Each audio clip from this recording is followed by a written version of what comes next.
No.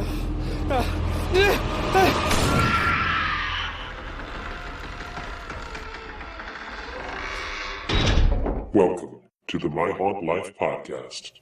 Hello, welcome to this special edition of the My Haunt Life podcast. I'm Mike. Hi, I'm Russell. And Russell just got back from a trip to Texas for Fantastic Fest. And what is Fantastic Fest, Russell? Funny you should ask, Mike.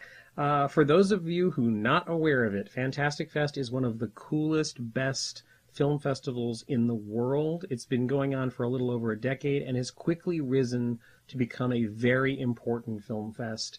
Lots of industry people go, and lots of die-hard movie fans go. It is a wonderful film festival, very organized, very well handled. It's one of the best I've ever attended. This was my fourth visit to Fantastic Fest. Wow. It's an interesting festival because it is a film festival that people are very passionate about. They take their beer drinking and their karaoke very seriously. It's held in Austin, Texas. It is held at the Alamo Drafthouse, which is a wonderful theater. The gist of the festival is that they have multiple screens running literally sometimes from 10:30 in the morning till 3 a.m. the next morning for, I believe, 9 to 10 days. You can literally see 5 to 6 movies a day for every day that you're at Fantastic Fest. Wow. It becomes overload, believe me. Actually, there is a joke at Fantastic Fest. There is something called the Fantastic Flu, because it is such a grueling schedule that literally about halfway through the festival every year, this cold starts to sweep the festival, and people start, you hear it in their voices, they start to lose their voices, they start to get droopy eyes, they start to literally have to fight off a cold to continue the festival. It's a great festival, and it's worth fighting illness over, believe me. Did you get the cold? I got a very, very slight touch of it on the day I left, which I think I'm over now. They offer something called a second half badge, which is what I did this year because I was unable to go for the full festival due to work obligations. And several film festivals do this if they last for a little while. The second half badge basically entitles you to the last 4 days worth of movies. And I find, I've done this twice now, and I find the second half of the festival becomes much more movie focused. There are definitely parties going on. There's definitely karaoke parties. There's definitely panel discussions. There's things like that go on like a normal film festival. But it seems to me the second half sometimes becomes more about the movies and how many you can fit in and how many you can see. So what I'd like to do is really, I was messaging Mike during the week saying, oh my gosh, you have to figure out, someday see this film. Because I did find some real gems. I saw some stuff that just really turned me on, thought it was awesome, and I just wanted to highlight a couple of them. Wait, before you get into that. Sure. Did you do karaoke? No. Oh. We're both horror fans. That would be too horrific for anyone to ever, ever, ever endure. I wouldn't inflict that on my best friends. We need to go do karaoke now. Oh. Yeah. Well, we'll talk about that later. Really quickly, I'm going to highlight a couple of the things. There is I believe, a Canadian film called Februari, starring Emma Roberts, a boarding school. Kids are going home for a holiday, and it just so happens that a couple of the female students end up having to stay there over the break. Bad things happen. And the wonderful thing about Februari, it's the first movie I saw at Fantastic Fest. It is a marvelous mood piece. It is well photographed, well acted. It is creepy as all get out, and it plays with timelines in a really interesting fashion. And you basically follow 3 different characters, and at the end of the movie, you realize that one of the timelines is not exactly what you think it is. And it was a wonderful movie that afterwards the lights came up and people literally started talking about it with the person sitting next to them, going, how did you interpret the ending? Because the ending can be interpreted a couple of different ways. And I absolutely really, really enjoyed this. I thought it was fascinating. It's definitely a slow burn, and then there's the explosions of some really, really harsh violence that are so shocking because the whole movie as a whole is just so creepy that when a moment of violence occurs, it's really effective and very, very terrifying in places. I love this movie. So with all of these movies, what are they exactly? Are these movies that aren't released yet? Are they old movies? Like, how can someone on the street see this movie? Some of these are foreign films, so you'd have to literally go the art house circuit, or sometimes they won't get an American release. Fantastic Fest's, their sort of tagline is horror, action, sci-fi, or just plain fantastic movies from around the world. Their programmers are wonderful. They program high-quality stuff. Even if you don't like the movie, it's usually high quality. So, it may not be your cup of tea, but hey, it's fascinating. So yeah, I don't know the deal with Februari. I have a feeling since it's a US-Canadian film that it will probably see some sort of release, if nothing else on video, home release of some kind. It's something that you can keep an eye out for. The other one is actually a fairly high-profile film by Ben Wheatley, who, if you know that name, you know it because of Kill List and Sightseers, probably. His new film is called Highrise, based on a J.G. Ballard novel, if I'm not mistaken, which I have not read. This was, to some degree, the talk of the festival. A lot of people really, really loved this thing. Personally, I thought it was interesting. I thought it was extremely well made, extremely slick. The performances are strong throughout. It wore out its welcome a bit for me. The basic plot is an experimental high-rise where everything is based on a class system. Not intentionally, but if you have the money, you can afford a higher apartment. And if you're poor, you're in the lower apartments. And the lower apartments have plumbing problems and electricity problems. And the whole movie is a study of chaos as everything starts to break down. And it's kind of surreal in the fact that you never get a glimpse of the outside world. People have jobs, but they just stop going to them to deal with the class war that is descending upon this high rise. And it ends up with people killing each other, plotting against each other. It becomes very violent in places. It's a fascinating study of how people would turn on each other based on their position if society completely broke down. Really, really interesting. And I will say this, Highrise will definitely get out there because it's a Ben Wheatley film. Absolutely the creepiest use of an ABBA song in motion picture history. And you will know it when you see it. They use it a couple of times. Really effective, very creepy. Another thing I want to point to, I am a huge fan of a documentary called Not Quite Hollywood, which many people know about. It's about Australian exploitation films. Fascinating. If you haven't seen it, you absolutely must. It's wonderful, and your Netflix queue will quadruple after you've seen it.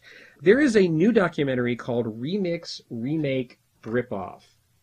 This is a documentary about the Turkish film industry, and it's not quite as fun as other documentaries I have seen about exploitation films, but what it does do, it is fascinating because it talks about the Turkish film industry as a absolute business out to make money.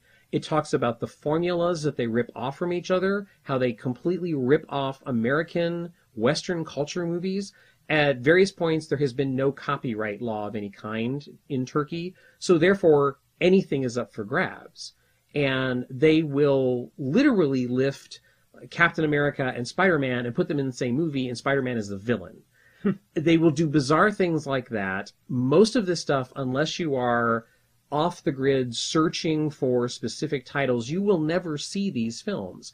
But the thing about the documentary Remake, Ripoff, it is a fascinating study of an industry about the business side of it. And if you're interested in horror films, exploitation films, action films, it's a really interesting look at another culture, and you can see it from a very interesting standpoint because it's all about the business. It's all about the money. And they talk to some of the directors of these things. It is really, really interesting. Really recommend you seek it out if you can. It's a really interesting documentary. Now, I want to highlight something that I believe is going to get an American release later this year or early next year. This, to me, was one of my two absolute finds of the festival for myself. It's called The Devil's Candy. It stars Ethan Embry, and I absolutely love this movie. It is visually beautiful. It is definitely in the horror genre, but it's very unique in a manner that it takes what would normally be a demonic cult-ish type plot line. Rather than concentrating on that, it concentrates on how one family gets sucked into one small portion of that. So you never ever really learn the whole story about the demonic side of things, but what you see is you see the breakdown of this family as they, and it's a very tried and true plot. The family moves into a new house, and it just so happens that bad things happened in that house before they were there. Well, what happens is a character from earlier in the film, after the family moves in, basically comes home to that house and says, I want to come home now, and you're in my home, and chaos ensues, because that is a very aggressive, very evil character who is fighting the voices of demons that he may or may not really be hearing. So, by the end of this movie, it is almost a home invasion plot, and it's absolutely one of the most intense sequences I have seen on film in quite a while. What happens in the final act, as things start to unravel and the family has to defend itself, it is extremely beautifully photographed, well done, extremely tense. I thought this was one of the best things I saw at the festival, and Ethan Embry is a guy who, he has been in so many movies. You might recognize him from all things Cheap Thrills from a couple of years ago. Or Empire Records. Well, yes. But Cheap Thrills was just this wonderful film that gave a stellar performance, and he's so strong here. It's really, really worth checking out. Now, I also had the chance to see a highly anticipated film, which is being released, I believe, next February, called The Witch. And this thing has been the darling of the festival circuit this year. It's a period piece. Settlers who are out on the plains on their own, trying to survive. They're prepping for winter. The crops are failing. It's a very dark, moody piece. Very early on in the film, a child goes missing, and you know, as the audience, because you've been shown the information, there is what might be a witch living nearby in the woods. So what happens is the rest of the plot involves the paranoia of the family that the disappearance of the child brings to them. They turn on each other. It's very dark. Some of this is almost Arthur Miller Crucible territory. It's fascinating. Obviously, this thing is getting accolades. If you've been paying attention to the film festival circuit this year, it is very, very strong. It relies heavily, I think, on jump scares and soundtrack scares, which to me are not that thrilling. The thrilling thing about this is the family dynamic and how brutal they are against each other. It's really, really interesting. And I think that's why this is working so well for people, because it is all based in character. A friend of mine reached out and told me that he thought this was one of the best horror films since The Exorcist. Wow. Personally, it didn't hit me that hard, but I could certainly see, especially if you have a strong religious background, where this might be a fascinating and hard-hitting tale. Highly recommend it, but I think it's not everyone's cup of tea, because it is a very, very stoic period piece, as well as being a horror film.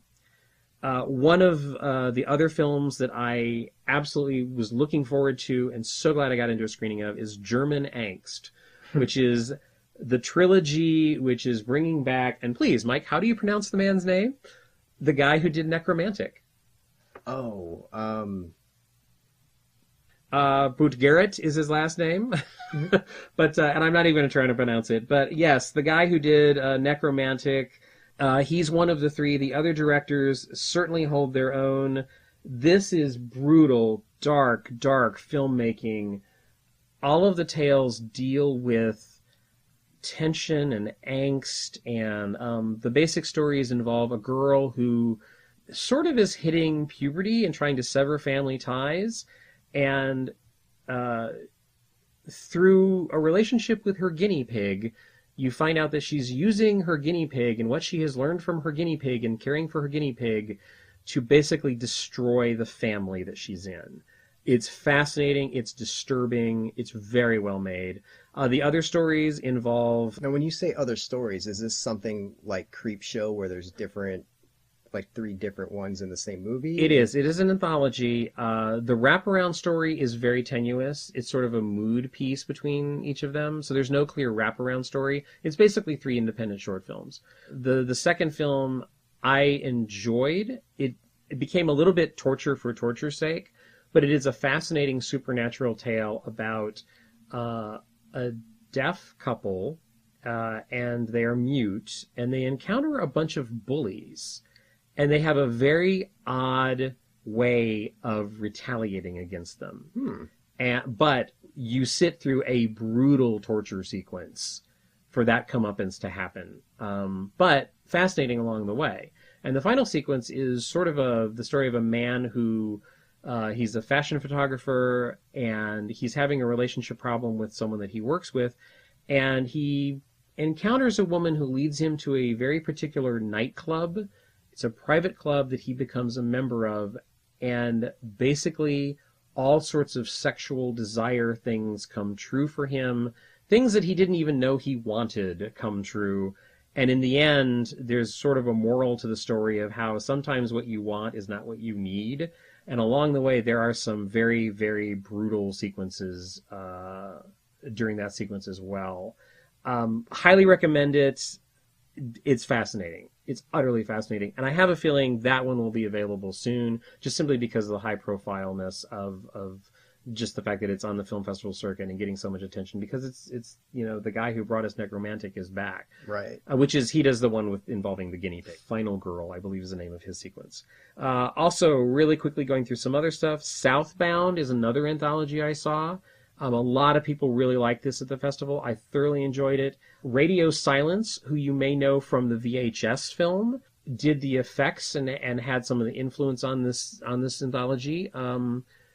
There are some creature effects in this. I don't even know if creature effect is the right word. They're sort of demonic presences.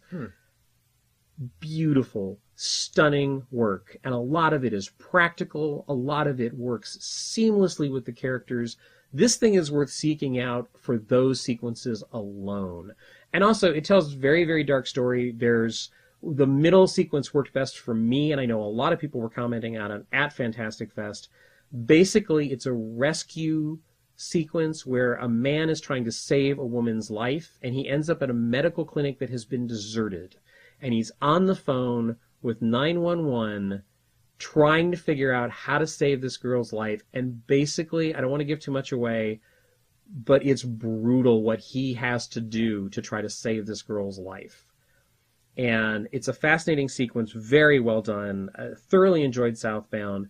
The wraparound story on that, basically the way they tie the anthology together in that is a character will travel from one sequence to another. Okay. It's really, really interesting. Saw a really popular Japanese film called Assassination Classroom, which if you have any Japanese fans out there, they may know of this movie. There's already sequels in the works. It's very, very popular.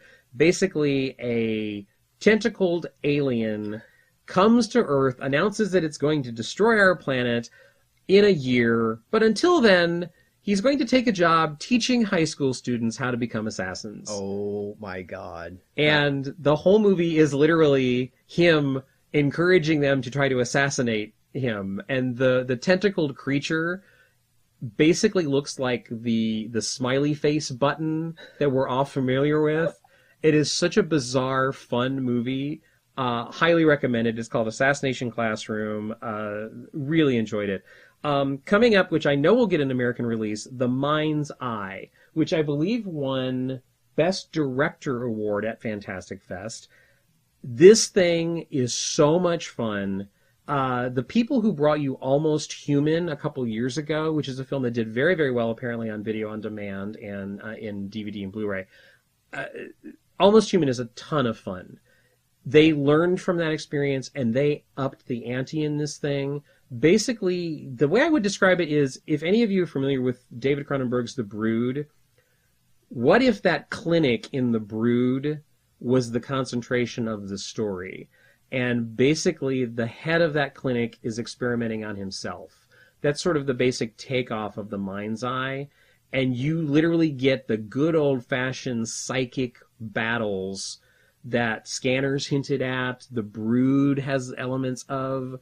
It was shot in, I believe, in New England in the dead of winter. They get a lot of production value out of the fact that they were snowbound during part of the shoot. It's a wonderful romp in a horror sense.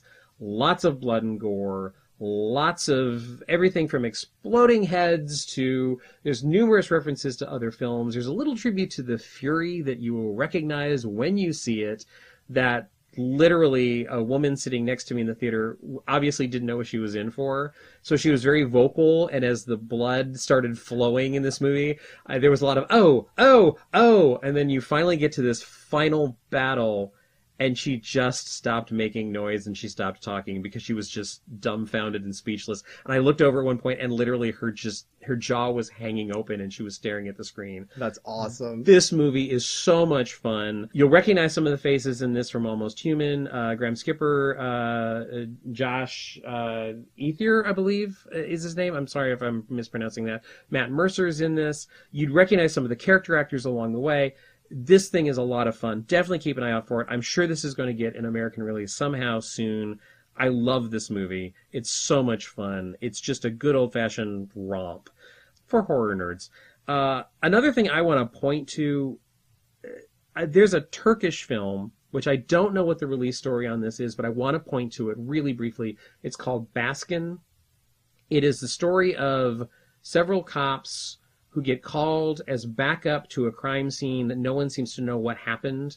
When they arrive at the crime scene, they discover human sacrifice stuff going on, maybe Satanism, like all of this stuff is going on at this one location, and they basically get thrown into it. It's beautifully shot. It's very bloody. It's very disturbing. It ends up with I believe there are 5 cops total, being captured and then having to figure out who's going to survive this night. Keep a lookout for this thing. It's a Turkish film called Baskin. Really, really interesting. Again, one of the highlights for me. And that basically covers the films that I loved the most. I saw a couple of other things.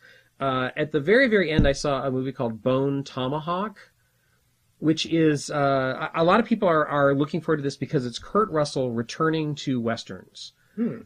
For film nerds, you will recognize some of the DNA of Bone Tomahawk. It is definitely John Ford Western territory. The story is basically a woman gets taken away by the Indians, and it's the story of the group, the Rescue Party.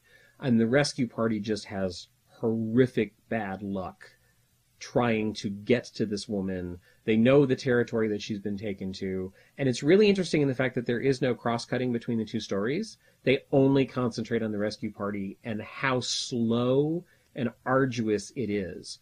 So the fact that they don't do a lot of intercutting between stories, as the audience, you really feel the fact that they're having so many problems, and that poor woman, we have no idea what's happening to her. Definitely the DNA is in classic Westerns. It's really interesting, and I know a lot of people were really excited because it's Kurt Russell in a Western again. A lot of people are going to show up for that, I know. It's really worth checking out. It's a drama, definitely. It is an absolute drama, but it's set in the Western genre and totally fascinating. So I hope that gives like the movie nerds out there some things to look forward to. I highly recommend Fantastic Fest for anyone who loves film festivals. It's run with military precision. They are absolute passionate film lovers there. And if you don't know anything about Alamo Drafthouse, the people behind that theater chain, they have been movie lovers and nurturing movies along the way for the past decade. They sometimes do road shows where they will pick something up for release that they don't feel is getting enough attention, and they will road show it around the country. They've done things like that. They've released a few things on their own. They are passionate movie lovers who are in it for the love of movies, and this film festival reflects that passion. That sounds, pun intended, fantastic. Thank you very much for that. So you mentioned that there were 2 gems that you had seen. One of them was The Devil's Candy. What was the other one? Baskin, okay. the Turkish film. And it's I always hate to recommend like a foreign film that I don't know if anyone can find, but truly, it's that one is just beautifully photographed. It's a little surreal. in the fact that one of the characters actually, or two of the characters, share almost a telepathic connection. And the way it's filmed, they actually have conversations in a different location as the sequence is unfolding, as the story is unfolding. You'll suddenly cut to these people in a different location, and they have a philosophical conversation which affects the action, but it's not shown in real time in a realistic location. It's really interesting stuff, and it's funny. Overall, my friends and I who attended the festival, and I meet up with several friends every time I go to Fantastic Fest. I meet familiar faces, and we were all commenting on how demonic stuff was very big this year. There was a lot of possession-ish or satanic-ish sort of vibe to several of the horror films in general. It showed up definitely in Devil's Candy. It definitely showed up in Baskin. Showed up in a few other places as well. So that was very interesting. I should also say that I would like to give a nod. I met up with Jimmy Weber and Annie Baker, who are the producing and directing team behind a horror film called Eat, which is out there and available for you now. We hung out and we talked a lot about movies while we were there. I would just like to recommend Eat to any horror fan. It's a very kind of a slow burn drama with really strong horrific elements to it. Great.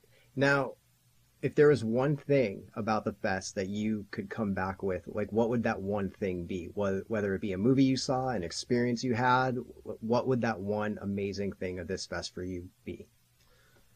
Wow, for this year, I think it was, especially since I only did the second half, I was really concentrating on movie going more than anything else. But hanging out with other filmmakers, because I do work in the film industry, hanging out with the cast of The Mind's Eye. They're people I've encountered at other film festivals in the past. That's such a group of people, and again, just passionate filmmakers. That was a wonderful thing. Seeing The Mind's Eye, seeing The Devil's Candy, highlights of the festival, definitely. For this time, it was about the movie going. In the past, I've had wonderful encounters being exposed to stuff that I would never normally go to. 2 years ago, I saw the Metallica concert film with Metallica there present, and I'm not a huge Metallica fan, but I appreciate how special that event was. Right. And let me tell you, that concert film is one of the best concert films I have ever seen. It is stunning how well done that is. And so it's things like that, being exposed to stuff that normally I wouldn't seek out. That is what I love about Fantastic Fest. And like Assassination Classroom, which is this Japanese film I was not familiar with, and yet when I started to learn the history of it, like, oh, this is a cultural thing that like I'm not aware of, but when I saw it, I was like, oh my gosh, this is so much fun, and I would never have been exposed to it anywhere else probably except Fantastic Fest. That's awesome. It's discovering new stuff. That's what I love about this festival. Okay. Highly recommend it. You need to go someday. All right. Well, Russell, thank you so much. I'm glad you were able to share your experience this year. So that concludes this special Fantastic Fest episode of the My Haunt Life podcast. I'm Mike. I'm Russell. Thanks for listening.